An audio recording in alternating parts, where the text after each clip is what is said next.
युरोपातील प्रबोधन काळ आणि विज्ञानाचा झालेला विकास हा इतिहासातील पहिलं प्रकरण इयत्ता 12वीचा आपण बघत आहोत। तर यामध्ये आपण काय काय बघणार आहोत, तर युरोपामध्ये जो काही त्या कालखंडामध्ये बदल झाला, प्रबोधन काळामध्ये ज्या ज्या नवीन नवीन गोष्टी आले, विज्ञानाचा विकास होत असताना नवनवीन प्रयोग लागले, नवनवीन प्रयोग झाले, नवनवीन प्रयोग झाल्यामुळे नेमकं काय झालं तर प्रगती झाली आणि युरोपामध्ये कशा पद्धतीने प्रत्येक क्षेत्रामध्ये प्रगती होत गेली याची जाणीव आपल्याला होणे आवश्यक आहे। आता एखादा प्रश्न जर विचारला की तुम्हाला वस्त्रोद्योगाच्या बाबतीमध्ये काय काय प्रगती झाली होती, तर कदाचित ह्या वेळेस आपल्याला येणार नाही, पण हे जेव्हा तुम्ही व्हिडिओ पूर्णपणे शेवटपर्यंत बघणार तेव्हा तुम्हाला याची पूर्ण जाणीव झालेली असेल आणि बऱ्याच गोष्टी क्लिअर झालेल्या असतील। तर विद्यार्थी मित्रांनो, आपल्याला बघायचं आहे इतिहासातील पहिलं प्रकरण। तर मी मोहनदास सलामे अफेक्ट ऑफ लर्निंगमध्ये आपलं सर्वांचं स्वागत करतो आणि चॅनलला जर फर्स्ट टाइम भेटले असाल तर सबस्क्राईब करायला मात्र विसरू नका। व्हिडिओला लाईक करा, शेअर करा आणि सबस्क्राईब करा, जास्तीत जास्त विद्यार्थ्यांपर्यंत भेटा। तुम्हाला जास्तीत जास्त नॉलेज मिळायला पाहिजे, तुमचा जास्त अभ्यास व्हायला पाहिजे, हाच आपला हेतू आहे। तर चला सुरुवात करूया।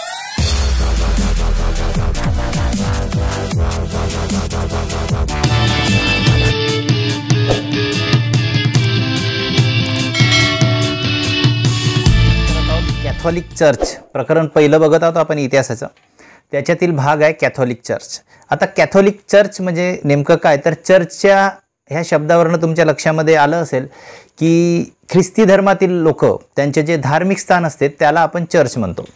आता प्रबोधनपूर्व कालखंडामध्ये चर्च ही धार्मिकच नव्हे तर लोकांच्या व्यक्तिगत जीवनाचे नियंत्रण करणारी संस्था होती। आता ते फक्त धार्मिकतेच्या बाबतीमध्ये नव्हतं, तर जे लोक होते त्यांच्या व्यक्तिगत जीवनाला सुद्धा नियंत्रणामध्ये ठेवण्याचं काम चर्चच्या माध्यमातून करण्यात येत होतं। आणि मग चर्चमधील धर्मगुरूंनी चर्चच्या नावाने आज्ञापत्रे काढून त्यांनी काय केलं, चर्चमधील जे धर्मगुरू होते त्यांनी चर्चच्या नावाने आज्ञापत्रे काढली आणि सामान्य लोकांची आर्थिक पिळवणूक सुरू केली होती। आता तसे स्वतंत्र विचार करण्यास किंवा मांडण्यास बंदी घातली होती। एखाद्या व्यक्तीला त्याचं स्वतंत्र असं विचार जर मांडायचं असेल तर त्या गोष्टीवर त्याची बंदी होती, तो आपलं स्वतंत्र विचार व्यक्त करू शकत नव्हतं। बायबल, आता बायबल हे नेमकं काय हे तुम्हाला माहीत आहे, तर बायबल हे ख्रिश्चन धर्माचं पवित्र असं धर्म ग्रंथ आहे। तर बायबल या पवित्र ग्रंथावर चर्चच्या परंपरेपेक्षा भिन्न भाष्य करणाऱ्याला, या पवित्र ग्रंथावर चर्चच्या परंपरेपेक्षा एखादा जर भिन्न भाष्य करत असेल तर त्याला मृत्यूदंडाची शिक्षा दिली जात असे।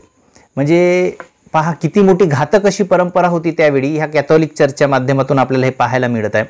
आणि या सगळ्यांच्या विरोधात आवाज उठवण्यासाठी, जर एखाद्यानं या सर्वांच्या विरोधामध्ये आवाज उठवण्यासाठी प्रयत्न केला तर त्याला मृत्यूदंडाची शिक्षा होती। पण प्रबोधन काळामध्ये मानवतावादी विचारसरणी समोर आली आणि मानवतावादी विचारसरणी सुरू झाल्यामुळे योग्य ती पार्श्वभूमी त्या काळामध्ये तयार झाली। समजा ही मानवतावादी विचारसरणी जर तयार झाली नसती तर कदाचित तिथून आपल्या विरुद्ध होणाऱ्या अन्यायाविरुद्ध एखाद्या बाबतीत बोलण्याची प्रथा सुद्धा सुरू झाली नसती। आणि म्हणून हा प्रबोधन काळ जो आहे, हा प्रबोधन काळ फार महत्त्वाचा आहे असं म्हणायला हरकत नाही। कारण त्यानंतर जो भाग सुरू झाला तो आहे आधुनिक विज्ञान। आता या आधुनिक विज्ञानानं बऱ्याचशा गोष्टी बदलवून टाकल्या, म्हणजे माणूस विचार करायला लागला। माणूस विचार करत नव्हता असा भाग नाही। तुम्ही म्हणाल मग सर याच्या आधी माणूस विचार करत नव्हता का? कारण माणूस विचार करत होता, माणूस विचार करायला लागला म्हणून टप्प्याटप्प्यानं त्याला प्रत्येक बाजू समजायला लागली, त्याचा तो शोध घ्यायला लागला। आणि आपण बघत आहोत की माणसानं कसे कसे शोध लावले आणि आज आपण जे काही कन्व्हर्सेशन आपलं होत आहे हे सुद्धा एक विज्ञानाची देण आहे। मग आधुनिक विज्ञान कसं सुरू झालं, तर प्रत्यक्ष अनुभवाच्या निकषावर आधारलेल्या वैज्ञानिक पद्धतीद्वारे, म्हणजे प्रत्यक्ष अनुभव घ्यायचं, त्याचे निकष ते वैज्ञानिक पद्धतीवर आधारित असावे आणि ते निकष वैज्ञानिक पद्धतीवर आधारित असल्यानंतर त्या गोष्टींचा आकलन करून घेऊ लागला माणूस, तो समजून घेऊ लागला आपल्याला नेमकं काय करायचं आहे, आपण जे काही शिकलेलो आहोत ती गोष्ट काय आहे त्याचा तो विचार करायला लागला। आणि हाच आधुनिक विज्ञान युगाचा पाया होय। हीच गोष्ट आधुनिक विज्ञान युगाच्या पायासाठी ठरली। त्यामध्ये नेमकं काय झालं, तर गणित आहे, विज्ञान व कला यांच्या शिक्षणाला या काळामध्ये फार असे महत्त्व प्राप्त झाले। आता फार असं महत्त्व प्राप्त झाले आणि आधुनिक युगाच्या प्रारंभी जो आधुनिक युग सुरू झाला त्याच्या सुरुवातीला निसर्ग वैज्ञानिक होऊन गेले होते. आता त्यामध्ये कोण कोण होऊन गेले तर लिओनार्दो दा विंची हे नाव फार असं महत्त्वाचं आहे आणि लिओनार्दो दा विंची हे नाव तुम्ही ऐकलं असेल. आता हे नाव तुम्ही जेव्हा ऐकताय तर या लिओनार्दो दा विंचीची कलाक्षेत्रातील एक फार मोठी गोष्ट आहे, कारण यांनी वेगवेगळ्या भागामध्ये अभ्यास केला होता, पण एक अशी प्रसिद्ध कलाकृती आहे आणि ती प्रसिद्ध कलाकृती लिओनार्दो दा विंची यांनी कुठली केली होती तयार ते तुम्ही कमेंट बॉक्समध्ये सांगा, म्हणजे जेणेकरून तुम्हाला समजेल की लिओनार्दो दा विंचीबद्दल तुम्ही किती अभ्यास केला आहे किंवा तुम्हाला किती माहीत आहे. हे काही परीक्षेचा भाग नाही आहे, पण आपल्याला काय माहीत आहे हे याच्यावरनं कळेल. आता जेव्हा हा कलाक्षेत्र सुरू झाला तर या कलाक्षेत्रामध्ये काय झालं तर प्रबोधन काळात विज्ञानाचा प्रभाव कलाक्षेत्रावरही पडला फार मोठ्या प्रमाणामध्ये. हा जो प्रबोधन काळ होता तर याचा प्रभाव हा कलाक्षेत्रावर पडला आणि याच कालखंडामध्ये किमया या नावाने ओळखल्या जाणाऱ्या किमया, आता किमया म्हटलं म्हणजे आपल्या लक्षामध्ये एक गोष्ट येते की किमया म्हणजे जादू, पण किमया या नावाने ओळखल्या जाणाऱ्या शास्त्रातील गूढवाद कमी होऊन ते वैज्ञानिक पायावर उभे राहिले. म्हणजे नेमकं काय झालं, किमया नावाचं हे शास्त्र होतं आणि या शास्त्रामध्ये गूढवाद होता. गूढवाद म्हणजे एखादी गोष्ट फार मोठ्या प्रमाणात लपलेली असणे.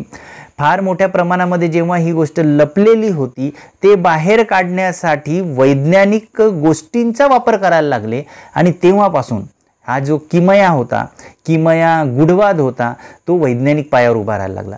आणि मग त्याचं रूपांतर कशामध्ये झालं तर त्याचं रूपांतर रसायनशास्त्रामध्ये झालं आणि या वैज्ञानिक शाखेमध्ये त्याचं रूपांतर झालं. कशाचं, किमया या नावाने ओळखल्या जाणाऱ्या शास्त्रातील गूढवादाचं रूपांतर हे आता रसायनशास्त्रामध्ये झालं. आणि प्रबोधन कालखंडामध्ये किमया शास्त्रातील प्रगतीमुळे खनिजांचे स्रोत आणि मूलद्रव्य, किमया शास्त्रामधील जी प्रगती झाली आणि त्यामध्ये काय झालं तर खनिजांचे स्रोत आणि मूलद्रव्ये यांच्या संबंधीच्या ज्ञानात भर पडायला लागली आणि त्यातूनच तैलरंगात रंगवलेले फलक तयार करण्यात आले. आता तैलरंगात म्हणजे त्याला आपण इंग्लिशमध्ये म्हणतो ऑइल पेंटमध्ये तयार करण्यात आलेले रंगवलेले फलक तयार करण्यात सुरुवात झाली होती याच काळामध्ये. आणि वैज्ञानिक पद्धतीने केलेल्या निसर्ग निरीक्षणामुळे, निसर्गाचे तर निरीक्षण करायचं, पण निसर्गाचे निरीक्षण करत असताना निसर्गामध्ये विज्ञान कुठं लपलेलं आहे याचं सूक्ष्म चित्रण करणं सुरू झालं. तसंच वैज्ञानिक पद्धतींच्या निरीक्षणातून मनुष्याच्या शरीर रचनेची वैशिष्ट्ये दर्शवणाऱ्या आकृती चित्रित करणे सुलभ झालं. मग निसर्गाचं वैज्ञानिक पद्धतीचं जेव्हा ह्या दोन्ही गोष्टी एकत्रित झाल्या तर वैज्ञानिक दृष्टिकोनातून निरीक्षण सुरू झालं आणि निरीक्षणामधून मनुष्याच्या शरीर रचनेची वैशिष्ट्ये, मनुष्याच्या शरीर रचनेमध्ये काय काय वैशिष्ट्ये आहेत ह्या दर्शवणाऱ्या आकृती चित्रित करणे सुलभ झाले. म्हणजे त्या आकृती चित्रित करायला लागले, आपण त्याची फोटोकॉपी म्हणू शकतो, ते तयार करण्यात यायला लागले. आणि मग या संदर्भामध्ये लिओनार्दो दा विंची आणि मायकेल एंजेलो दोन व्यक्तीचं नाव इथं आलेलं आहे. एक आहे लिओनार्दो दा विंची आणि मायकेल एंजेलो, या दोघांचंही काम फार मोठं महत्त्वाचं आहे. तर जर असं म्हणायला लागलं, असा प्रश्न जर आला तुम्हाला, प्रश्न असा आहे की निसर्ग निरीक्षणामुळे निसर्गाचे सूक्ष्म चित्रण करणं सुलभ झालं ते वैज्ञानिक दृष्टिकोनातून, तर त्या संदर्भामध्ये कोणी कोणी काम केले, तर उत्तर त्याचं असं राहील लिओनार्दो दा विंची आणि मायकेल एंजेलो. यानंतर 1.3 म्हणजे 1.3 विज्ञानाचा विकास. आता विज्ञानाचा विकास कशा पद्धतीनं होत गेला तर युरोपामध्ये 17व्या शतकामध्ये निसर्गाचा अभ्यास करणाऱ्या शास्त्रज्ञांनी आधुनिक वैज्ञानिक ज्ञानाचा पाया रचला असं मानलं जाते. म्हणजे 17व्या शतकामध्ये युरोपामध्ये जो निसर्गाचा अभ्यास करणारे शास्त्रज्ञ होते त्यांनी वैज्ञानिक ज्ञानाचा पाया रचला असं मानलं जाते. आणि या काळातील शास्त्रज्ञांच्या काही गोष्टीवर असा भर होता. तर त्या गोष्टी कोणत्या होत्या तर प्रत्यक्ष प्रयोगाद्वारे वैज्ञानिक सिद्धांतांना स्थलकालातील महत्त्व आहे हे सिद्ध करणे. पहिला महत्त्वाचा मुद्दा काय होता त्यामध्ये की प्रत्यक्ष प्रयोगाद्वारे म्हणजे प्रयोग करणे. आता प्रयोग करणं म्हणजे नेमकं काय होते, एखादी गोष्ट आहे ती खरोखर सत्य आहे का ते शोधण्यासाठी त्याच्यावर वेगवेगळ्या गोष्टींची क्रिया केली जाते आणि मग त्यामधून ती गोष्ट जी बाहेर येते ते सिद्ध जे होते त्याला म्हणतो आपण प्रयोग. तर वैज्ञानिक सिद्धांतांना स्थलकालातील महत्त्व म्हणजे त्या विशिष्ट काळातील महत्त्व आहे विज्ञानाला, कशाच्या आधारे, प्रयोगाच्या आधारे हे सिद्ध करणे हा पहिला महत्त्वाचा भाग होता. दुसरी गोष्ट अशी होती की नव्याने शोधून काढलेले नियम सूत्रबद्ध करणे. मग विज्ञानामध्ये प्रयोग केले गेले. मग प्रयोग केले गेल्यानंतर जो सिद्धांत बाहेर आला, मग सिद्धांत बाहेर आला त्यानुसार नियम तयार झालं आणि नव्यानं शोधून आलेले जे नियम होते ते सूत्रबद्ध करणे. म्हणजे पहिल्यांदा कुठली बाब येईल, नंतर कुठली बाब येईल, असं स्टेप बाय स्टेप त्यांना सूत्रबद्ध करण्याचं काम आणि एका विशिष्ट ढाच्यामध्ये मांडण्याचं काम सूत्राच्या माध्यमातून हे करणे, हे दुसरं महत्त्वाचं काम होतं. नंतर नवीन वैज्ञानिक परिभाषा तयार करणे, तिसरी बाब कुठली होती. मग आता प्रयोग करण्यात आलं, नियम तयार करण्यात आलं आणि मग ती ज्या गोष्टीवर प्रयोग करण्यात आलं होतं त्याच्यावर नियम तयार करण्यात आले होते, त्याला विज्ञानाच्या भाषेमध्ये काय म्हटलं जाईल त्याची एक विशिष्ट परिभाषा तयार करण्याचं काम या काळामध्ये, विज्ञानाचा विकास ज्या काळामध्ये झाला त्या काळामध्ये करण्यात आलं होतं. तर या प्रयत्नामधून काय झालं, आधुनिक विज्ञान हे फार मोठ्या प्रमाणामध्ये प्रगत होत गेलं, त्याची वाढ व्हायला लागली. कारण नवनवीन संशोधन व्हायला लागले आणि नवनवीन संशोधन व्हायला लागल्यामुळे, विज्ञानातील संशोधन व्हायला लागल्यामुळे विज्ञानाचा विकास व्हायला लागला, त्याची प्रगती व्हायला लागली. आता त्यानंतरचा भाग आहे वैज्ञानिक संस्था. तर वैज्ञानिक संस्था कोणकोणत्या होत्या, कारण विज्ञान जेव्हा पुढं व्हायला लागला, म्हणजे विज्ञानाच्या दृष्टिकोनातून सगळ्या गोष्टींचा अभ्यास करायला लागले, तर संशोधन व्हायला लागले. मग त्या संशोधनासाठी काही संस्था होत्या. तर त्या संस्था कोणत्या होत्या, तर युरोपात काही संस्थाही स्थापन करण्यात आल्या होत्या. युरोपामध्ये काही संस्था स्थापन करण्यात आल्या होत्या. त्यामध्ये इंग्लंड, फ्रान्समध्ये शास्त्रज्ञांचे लेख प्रकाशित करणारी नियतकालिके चालवणे आणि पत्रव्यवहार, शंका समाधान, वैचारिक देवाणघेवाण यासाठी या संस्था काम करायला लागल्या. कोणत्या बाबतीमध्ये काम करायला लागल्या होत्या, इंग्लंड आणि फ्रान्समध्ये शास्त्रज्ञांचे लेख प्रकाशित करणारी नियतकालिके चालवणे, म्हणजे नेहमी त्यांचे लेख प्रकाशित व्हायला पाहिजेत असे कालिके चालवणे आणि पत्रव्यवहार करणे, त्याचप्रमाणे शंका समाधान करणे एखाद्या शास्त्रज्ञांच्या लेखावर, त्याचप्रमाणे यासाठी या संस्था काम करायला लागल्या. आणि त्यामध्ये रोममधील अकॅडमी ऑफ द लिंक्सआइट, म्हणजे त्याला म्हटलं जाते लिंक्सियन अकॅडमी, हे नाव तुम्ही लक्षात ठेवा आणि महत्त्वाचं आहे, पाठच करून ठेवायचं. Lyncean academy, Florence academy for experiment, लंडनमधील royal society for improving natural knowledge आणि फ्रान्समधील आहे फ्रेंच अकॅडमी ऑफ सायन्सेस. या संस्था फार महत्त्वाच्या होत्या. 1.4 विविध क्षेत्रातील वैज्ञानिक शोध. आता आपण बघत आहोत तर प्रबोधन काळामध्ये, आधुनिक विज्ञानाच्या काळामध्ये कोणकोणते वैज्ञानिक शोध लागले होते, तर विविध क्षेत्रामध्ये वेगवेगळे वैज्ञानिक शोध लागले होते आणि ते वैज्ञानिक शोधांच्या माध्यमातून कोणकोणते शोध होते ते बघू. तर पहिला होता होका यंत्र, त्यानंतर आहे दुर्बीण, सूक्ष्मदर्शक यंत्र. आता होका यंत्र म्हणजे काय, तर नॉर्थ अँड साऊथ जे डायरेक्शन दाखवण्याचे यंत्र असते ते तुम्हाला माहीत आहे, त्याला होका यंत्र म्हणतो आपण. दुर्बीण म्हणजे दूरचं एखादी वस्तू जवळ करून दाखवणे, ते दुर्बीण. सूक्ष्मदर्शक यंत्र ज्या गोष्टी आपल्याला डोळ्यानं दिसत नाही, साध्या डोळ्यानं दिसत नाही, त्या गोष्टी बघण्यासाठी तयार केलेलं यंत्र. तपमापक यंत्र तसेच भारमापक यंत्र यांचा शोध या काळामध्ये लागला होता. आता या काळामध्ये जेव्हा याचा शोध लागला तेव्हा शोधामुळे काय झालं, नवनवीन गोष्टी करता यायला लागल्या. तर सूक्ष्मदर्शक यंत्रामुळे सूक्ष्म जंतूंचा अभ्यास करणे सोपे झाले. ज्या गोष्टी डोळ्यानं दिसत नाही त्या गोष्टी या यंत्राच्या माध्यमातून अभ्यास करण्यात आल्या. रॉबर्ट बॉईल याने काय केलं, वायूचे घनपड, रॉबर्ट बॉईल यांनी काय केलं, वायूचे घनपड त्यावरील दाबाच्या व्यस्त प्रमाणात बदलते हे शोधून काढले.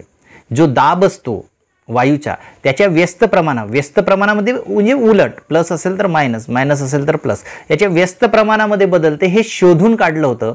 त्याचप्रमाणे हायड्रोजन, नायट्रोजन, ऑक्सिजन या वायूच्या संदर्भामध्ये सुद्धा संशोधन सुरू झाले होते या वैज्ञानिक युगामध्ये. आणि भौतिकशास्त्रामध्ये कशाचा शोध लागला होता, तर भौतिकशास्त्रामध्ये उष्णता, ध्वनी यांच्या अभ्यासाला जास्तीत जास्त प्राधान्य मिळायला लागलं. आणि प्राणीशास्त्रामध्ये प्राण्यांची वर्गवारी केली गेली, म्हणजे बायफर्गेशन करण्यात आलं प्राण्यांचं, की कोणता प्राणी कोणत्या गटामध्ये मोडतो ते. आता यामध्ये नेमकं काय झालं, हे झालं विज्ञानाच्या बाबतीमध्ये जे शोध लागले ते त्यानंतर वस्त्रोद्योगामध्ये सुद्धा शोध लागले होते.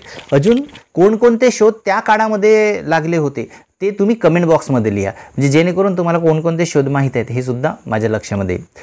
त्यानंतर इंग्लंडमध्ये लोकरीपासून वस्त्र विणणे हा व्यवसाय पूर्वापार चालत आलेला होता. म्हणजे आता सुरुवातीलाच होता असं नाही, तर आधीच्या काळापासून हा व्यवसाय इंग्लंडमध्ये चालू होता. कशाच्या बाबतीमध्ये? वस्त्र विणणे. पण कशापासून? तर लोकरीपासून. आता लोकर जे मेंढीपासून मिळते त्या लोकरीपासून. हा व्यवसाय घरगुती स्वरूपाचा होता. हा फक्त व्यवसाय असा होता की हे घरगुती स्वरूपामध्ये केलं जात होतं. तर इसवी सन 1738 मध्ये जॉन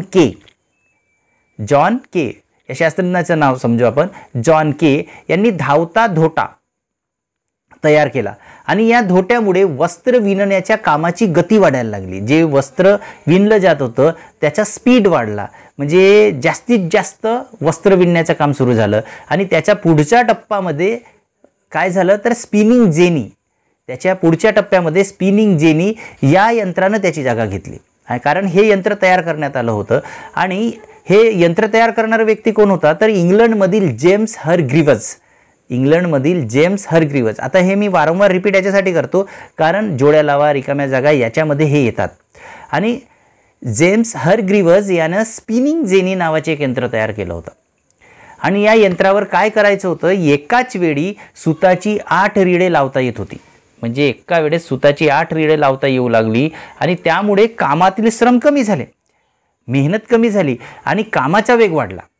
आणि मग इसवी सन 1769 मध्ये रिचर्ड आर्कराइट यानं काय केलं, सूत काढण्यासाठी सुधारित यंत्र तयार केलं.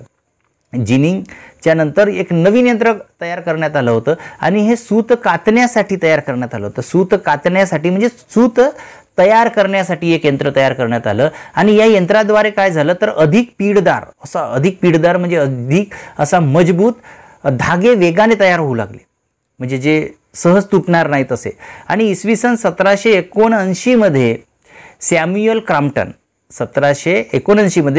क्रॅम्प्टन याने म्यूल नावाचे सुधारित सूत कताई यंत्र तयार केले. त्या यंत्राचं नाव, जे सूत कातण्याचं यंत्र होतं त्याचं नाव ठेवलं गेलं, त्याचं नाव असं होतं म्यूल. आणि हे 1779 मध्ये तयार करण्यात आलं. आणि या यंत्रामुळे काय झालं तर वस्त्र बनवण्याच्या कामाचा वेग जवळपास 200 पटींनी वाढला. म्हणजे जो वस्त्र बनवण्याच्या 100 पटीचा जो काम होता तो 200 पटीनं वाढला. आणि इसवी सन 1775 मध्ये एडमंड कार्टराइट याने यंत्रमागच तयार करून टाकला 1785 मध्ये. म्हणजे वस्त्रोद्योगामध्ये विज्ञानाचा वापर करून स्टेप बाय स्टेप नवनवीन यंत्र यायला लागले. आणि यंत्र आल्यामुळे जे काही काम हातानं करायला जो वेळ लागत असेल त्याच्या कितीतरी पटीनं ते काम फास्टली व्हायला लागलं, स्पीडनं व्हायला लागलं. आणि म्हणून 1793 मध्ये कॉटन जीन नावाचे एक यंत्र आलं 1793 मध्ये. आणि या यंत्राद्वारे कापसापासून सरकी वेगळी करता येणे शक्य झालं. आता तुम्हाला माहीत असेल आणि ग्रामीण भागातील मुलांना जास्तीत जास्त प्रमाणामध्ये माहीत असते की कापसाची जे बी असते त्याला सरकी म्हटलं जाते. तर ते कापसामध्येच असते आणि ते वेगळं जर आपण हातानं करायला लागलो तर फार वेळ लागतो. तर ती सरकी वेगळं करण्याचं काम यंत्राद्वारे करण्यात आलं होतं आणि त्याला नाव ठेवलं होतं कॉटन जीन. आणि यामुळे सुद्धा सरकी स्पीडनं बाहेर व्हायला लागली आणि कापसापासून सूत करण्याच्या कामामध्ये गती निर्माण झाली. पुढचं जे विज्ञान आलं ते आहे धातू विज्ञान, धातूच्या बाबतीमधलं विज्ञान आलं. आता कसं आलं तर इंग्लंडमध्ये लोखंडाच्या खाणी होत्या. हा इंग्लंड जो देश आहे त्याच्यामध्ये जास्तीत जास्त लोखंडाच्या खाणी होत्या आणि तिथे मिळणाऱ्या लोह खनिजापासून शुद्ध लोखंड निर्माण करण्याच्या तंत्रात सुधारणा करण्याची गरज होती. लोखंड तर मिळत होतं पण ते शुद्ध स्वरूपातलं नव्हतं. मग ते शुद्ध स्वरूपातलं लोखंड पाहिजे होतं तर याच्यासाठी त्याच्यामध्ये सुधारणा करणं गरजेचं होतं. आणि हे खनिज वितळवण्यासाठी म्हणजे लोखंड होतं त्याला वितळवलं जातं. आताही तुम्हाला माहीत आहे की लोखंडाला गरम केलं जातं, वितळवलं जातं आणि त्याला वेगवेगळे आकार दिले जातात. तर हे खनिज वितळवण्यासाठी लाकडाऐवजी दगडी कोळसा वापरण्यात येऊ लागला. आता लाकडाची जी कॅपॅसिटी असते उष्णता निर्माण करण्याची त्याच्यापेक्षा दगडी कोळशाची कॅपॅसिटी जास्त असते आणि म्हणून लाकडाऐवजी दगडी कोळसा जास्त प्रमाणामध्ये वापरला जाऊ लागला. आणि त्यामुळे काय झालं तर उच्चतम तापमान असणाऱ्या भट्ट्या तयार करता आल्या. म्हणजे जास्तीत जास्त तापमान निर्माण होईल कारण लोखंडाला तापवण्यासाठी जास्त टेम्परेचर लागते आणि ते निर्माण करण्यासाठी दगडी कोळशाचा वापर करण्यात आला. परिणामी काय झालं, लोखंडाचं उत्पादन वाढलं. त्याचा परिणाम असा झाला की जास्तीत जास्त लोखंडाचं उत्पादन वाढलं आणि पुढे कोळशाच्या भट्ट्या रसरशीतपणे तापवणे आणि कोळशाच्या भट्टीत हवा खेळवणे या कामासाठीही स्वतंत्र असे यंत्र निर्माण केली गेली. प्रत्येक गोष्टीसाठी वेगवेगळे यंत्र निर्माण केली गेली आणि याच दरम्यान 1783 मध्ये लोखंडाचा रस म्हणजे लोखंडाला तापवल्यानंतर जो वितळतो लोखंड, तो रस साच्यात ओतून लोखंडी पट्टिका, म्हणजे उदाहरण इथं दिलेलं आहे रेल्वेचे रूळ, एका विशिष्ट ढाच्यामध्ये साच्यामध्ये तो रस ओतायचा आणि सलग असं रूळ बनवायचं, तयार करण्याची पद्धत सुरू झाली. म्हणजे पहा धातू विज्ञानामध्ये कशी हळूहळू प्रगती होत गेली. म्हणजे मानवानं एकेका टप्प्यामध्ये प्रगती करत आला आणि ह्या सगळ्या गोष्टी युरोपामध्ये प्रथमतः घडल्या. आणि मग 1865 मध्ये काय झालं, लोखंड रस म्हणजे लोखंडाला तापवल्यानंतर जो त्याचा लिक्विड तयार होतो, सॉलिड फॉर्ममधून तो लिक्विड फॉर्ममध्ये येतो, त्याचं रूपांतर पोलादात करण्याच्या प्रक्रियेचा शोध लागला. पोलाद हा शुद्ध असतो लोखंडाचा प्रकार. आणि मग धातू उद्योग बदलून गेला आणि तिथूनच धातूचा उद्योग वाढायला लागला. तिथून त्याचा बघण्याचा दृष्टिकोन आणि उत्पादन जास्त प्रमाणामध्ये बदलून गेलं. आता काय झालं तर यंत्राचा उपयोग प्रत्येक क्षेत्रामध्ये व्हायला लागला. कारण विज्ञान ज्या ठिकाणी आलं तिथं विज्ञानावरच आधारित हे सगळे यंत्र आहेत हे आपल्याला माहीत आहे. तर यंत्राचा उपयोग कसा व्हायला लागला तर एका क्षेत्रात एका यंत्राचा शोध लागला, एका क्षेत्रामध्ये त्याचा शोध लागला की माणसे काय करायचे, तेच यंत्र दुसऱ्या क्षेत्रात कसे वापरता येईल याचा विचार करायला लागले. म्हणजे आपल्याजवळ यंत्र आहे तर मग एका क्षेत्रामध्ये त्याचा वापर करायला लागलो ना आपण, तर मग आता काय करायचं, हाच यंत्र दुसऱ्या ठिकाणी वापरता येईल का, मग डोकं लावायला लागलं. आणि मनुष्य हा बुद्धिमान प्राणी आहे, त्यानं त्या बुद्धीच्याच भरोश्यावर खूप काही मोठ्या मोठ्या गोष्टी केलेल्या आहेत नव्हे तर आज तो करत आहे आणि भविष्यातही तो नवीन गोष्टी करणार आहे. यातून काय झालं, नवनवीन यंत्र तयार व्हायला लागली. म्हणजे एका गोष्टीवर आधारित तो फॉर्म्युला, त्या फॉर्म्युल्यावर आधारित वेगवेगळे यंत्र तयार करायला लागली. आणि इसवी सन 1783 मध्ये बेल नावाच्या शास्त्रज्ञाने रोलर सिलेंडर प्रिंटिंग, आता रोलर सिलेंडर प्रिंटिंग हे कापडावरील छपाईसाठी म्हणजे कापडावर छपाई करण्यासाठी यंत्राची निर्मिती केली.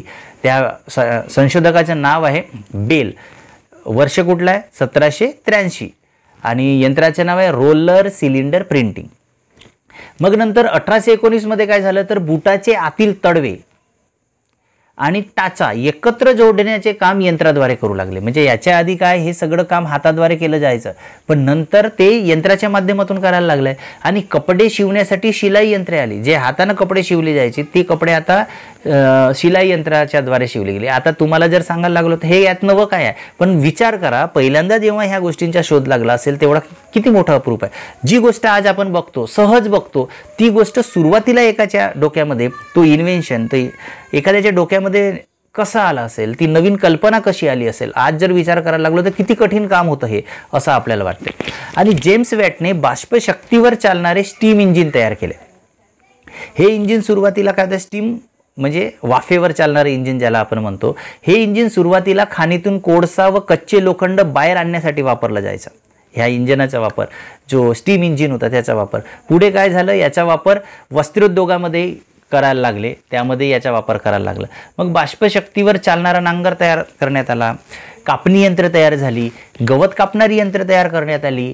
आणि यामुळे काय झालं, शेतीची कामे जलद गतीनं होऊ लागली.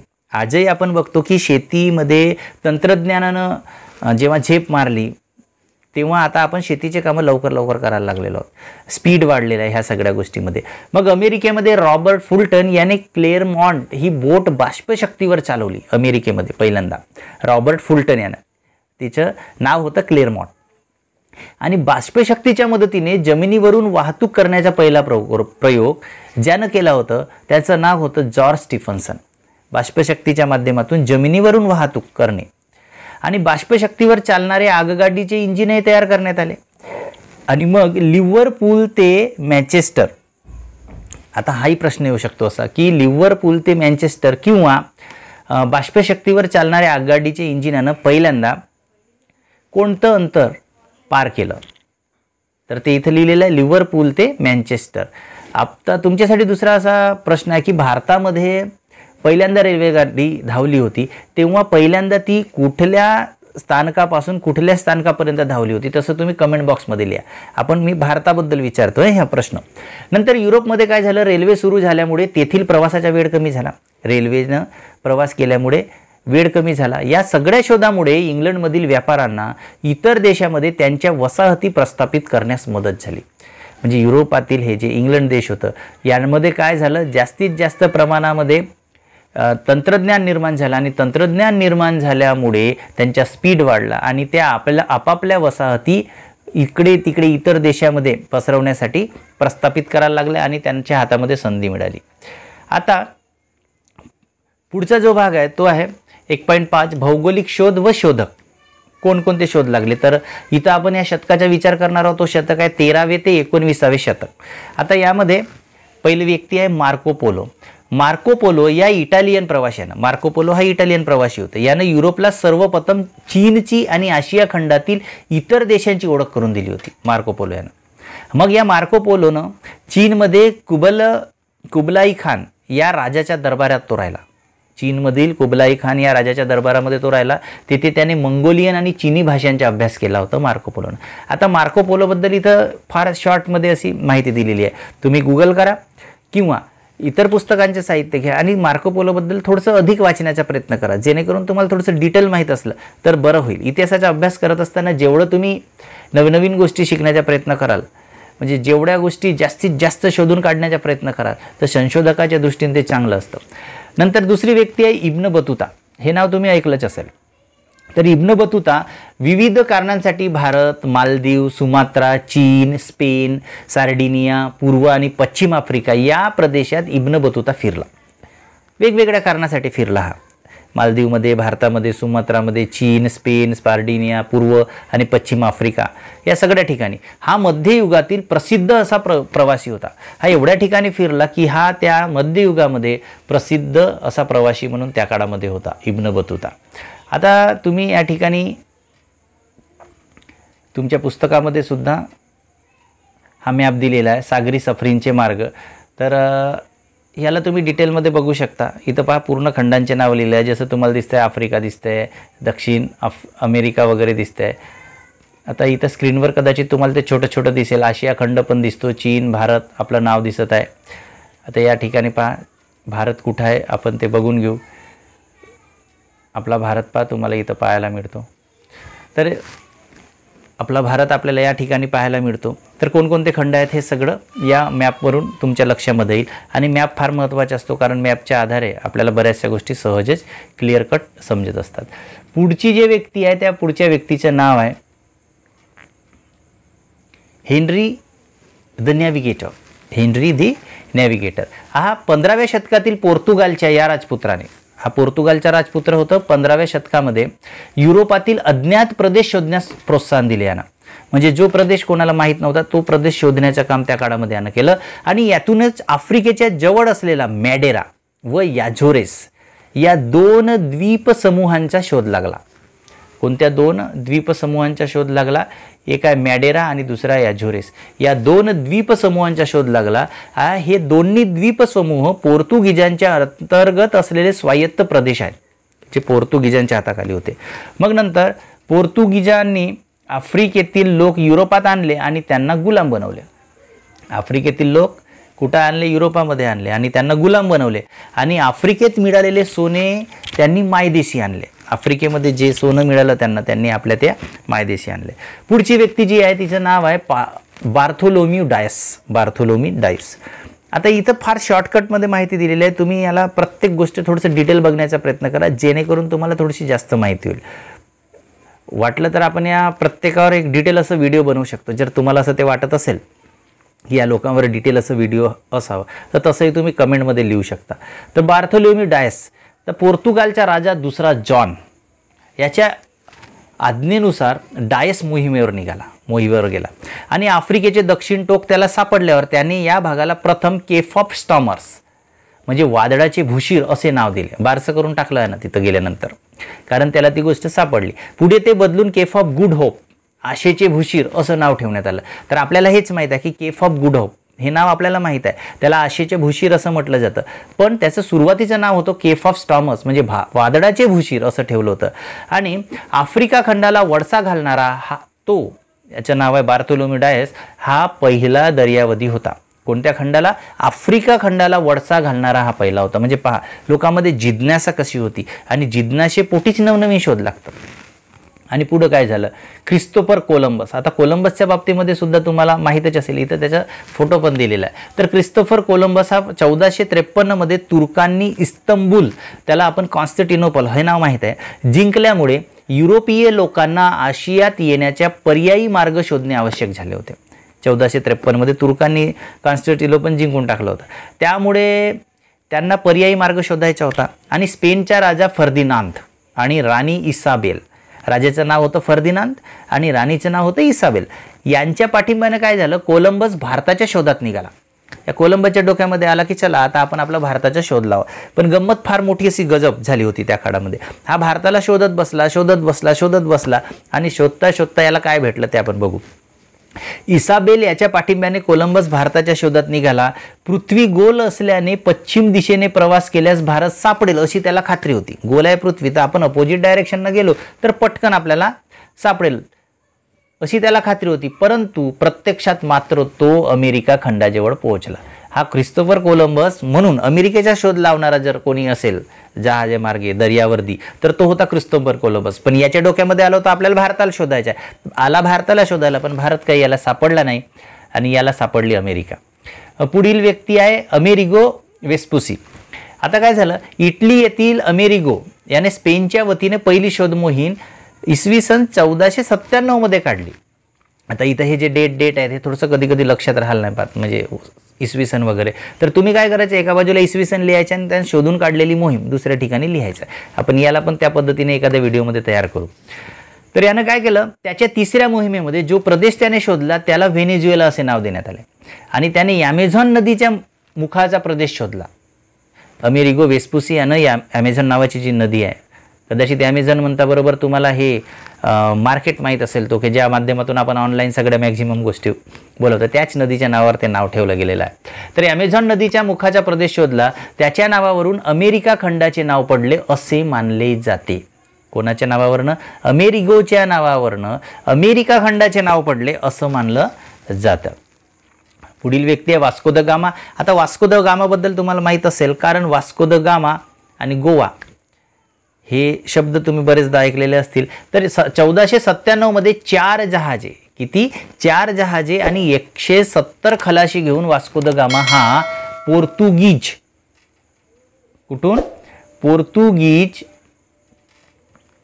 दर्यावधी भारताकडे निघाला. म्हणजे हा व्यक्ती वास्को द गामा पोर्तुगालचा होता, पोर्तुगीज व्यक्ती होता, तो भारताकडे निघाला 170 लोक घेऊन, 4 जहाजे घेऊन. आणि आफ्रिकेच्या प्रवासात मालिंदी, आफ्रिकेचा जेव्हा प्रवास केला त्यामध्ये मालिंदी या बंदराच्या भागातील एका भारतीय वाटाड्याबरोबर वास्को द गामा कालिकत कोझिकोडे बंदरात 1498 साली पोहोचला तिथल्या व्यक्तीबरोबर. आणि त्याने कालिकतचा राजा झामोरीन, कालिकतचा जो राजा होता त्याचं नाव झामोरीन, याच्याकडे व्यापाराची परवानगी मागितली बिझनेस करण्यासाठी. आणि परवानगी मिळवल्यावर तो पोर्तुगालला परतला. तो पुन्हा 2दा भारतात आला वास्को दी गामा. आणि म्हणून गोवा आणि कोची येथे पोर्तुगीजांचे राज्य स्थापन झाल्यानंतर तो पहिला व्हाईसराय झाला आणि युरोपीय देश आणि भारत यांच्यातील व्यापारी संबंध त्याच्या प्रयत्नातून सुरू झाले. तर वास्को द गामा वरून गोव्यामध्ये एक सिटी आहे जिचं नाव आहे वास्को शहर.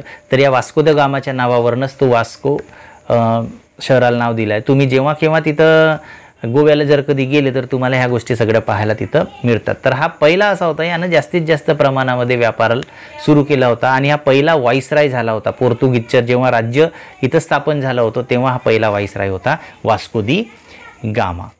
आता आपल्याला हे सुद्धा माहीत असायला हवं की आफ्रिकेत युरोपीय वसाहती वाढल्या, कारण काय होतं, या खंडामध्ये हिरे, सोने, तांबे यांच्या खाणी होत्या, सुपीक भूमी होती, लाकूड व अन्य वनसंपत्ती होती, या गोष्टींची मोठ्या प्रमाणावर उपलब्धता होती. आणि पुढे पोर्तुगीजांनी आफ्रिकेतून स्थानिक लोकांना पकडून नेऊन गुलाम म्हणून विकण्याचा व्यापार सुरू केला. म्हणजे पहा, माणसाला विकण्याचं काम सुरू झालं होतं, गुलाम, त्यांना विकलं जायचं. स्वस्तात उपलब्ध असणारे श्रम ही युरोपीय राष्ट्रांची महत्त्वाची गरज होती आणि त्यामुळे या गुलामांचा व्यापार त्या काळामध्ये वाढला.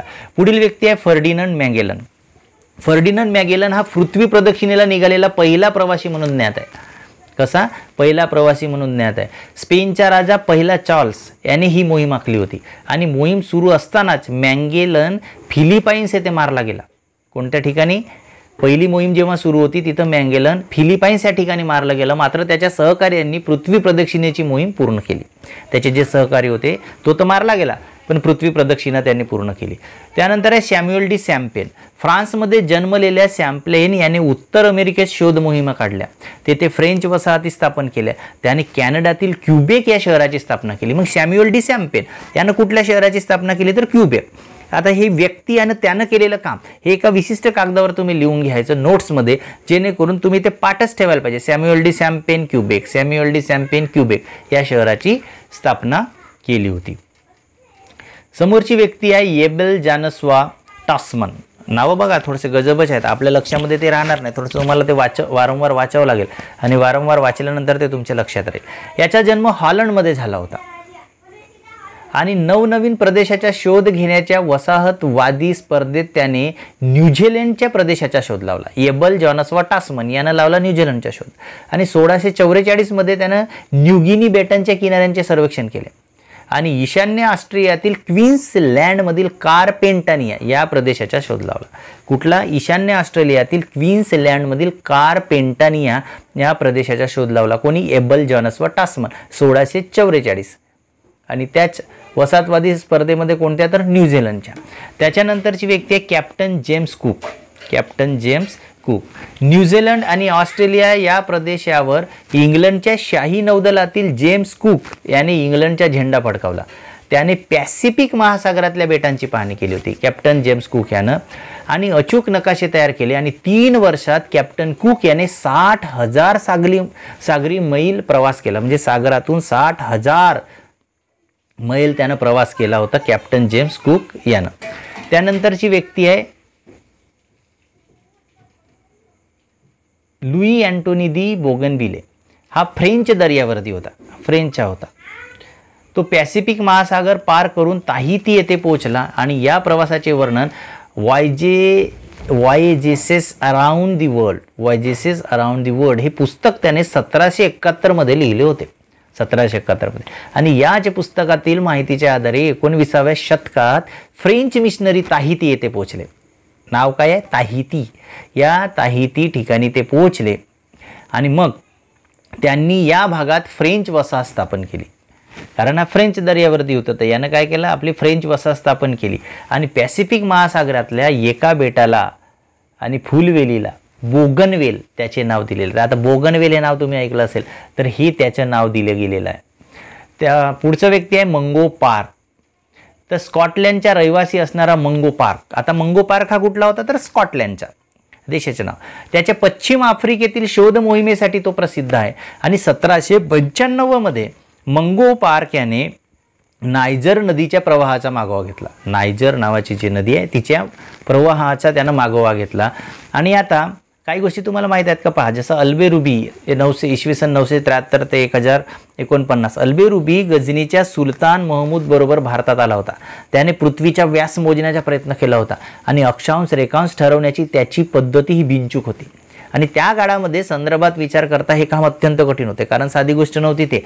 आता GPS ट्रॅकिंग वगैरे जशी आजच्या काळामध्ये तसं काही नव्हतं. सॅटेलाईट नव्हते मोठे मोठे त्या काळामध्ये वर गेलेले. तर तरी यानं पृथ्वीचा व्यास शोधण्याचा प्रयत्न केला आणि मग त्याची ही जी पद्धत होती ती बिनचूक होती आणि त्या काळच्या संदर्भात विचार करता हे काम अत्यंत कठीण होते आणि त्याने पृथ्वीचा गोल नकाशा तयार केला. आणि म्हणून या भरपूर अशा गोष्टी आपल्याला इथं शिकायच्या आहेत. तर विद्यार्थी मित्रांनो, पुढील भाग आपण घेणार आहोत औद्योगिक क्रांती. तर औद्योगिक क्रांती पुढील भाग घेणार आहोत. तर चॅनलला फर्स्ट टाइम भेटले असाल तर लाईक, शेअर आणि सबस्क्राईब करायला मात्र विसरू नका आणि व्हिडिओ जास्तीत जास्त विद्यार्थ्यांपर्यंत शेअर करा, जेणेकरून त्यांना याचा उपयोग होईल. आणि तुम्हाला अजून काही वेगळ्या पद्धतीचं हवं असेल तर तसं तुम्ही कमेंट बॉक्समध्ये लिहा. तर भेटू लगेचच पुढच्या व्हिडिओमध्ये. तोपर्यंत बाय.